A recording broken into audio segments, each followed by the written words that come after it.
All right. French 1 students, those of you thinking you're going to get into French 2, we've got a placement test coming up, our first one. There's going to be others. That is going to indicate whether you should be going on to French 2. And I know you can, but there is some prep work you need to do. So on Thursday or Friday of next week, depending on what day you are, you will be having the ERIRE test. And that is coming up on Thursday, Friday. So this weekend, if you are behind on these steps, you need to get caught up on your at-home work.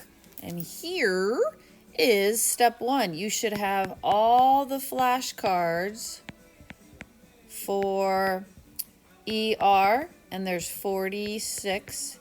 IR, there's 9, and then RE, oh, I screwed up, should have 8.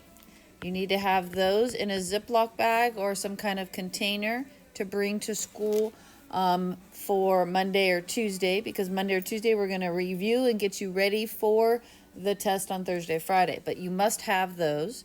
You must also have those verbs, all those same verbs from your flashcards in your notebook.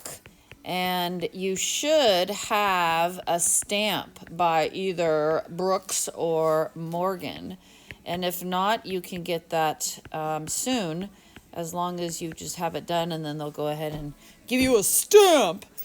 And you need to also have the chart and notes that are in for the conjugations.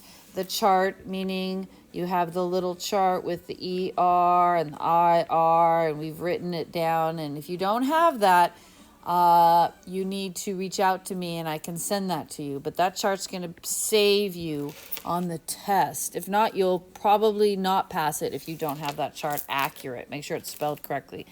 And then the third thing you should have is you should have the practice test done and corrected. We will be doing that Thursday and Friday of this week, and Monday and Tuesday of next week. So we will be working on having the practice test complete and then corrected by me or one of the peer teachers. All these steps are going to be the success you need for a passing grade on this placement test. And you can do it. You just need to prepare. What other tests do you have that are open note? At least this is open note, my people. And please take advantage of that by making your notes amazing. We'll see you soon.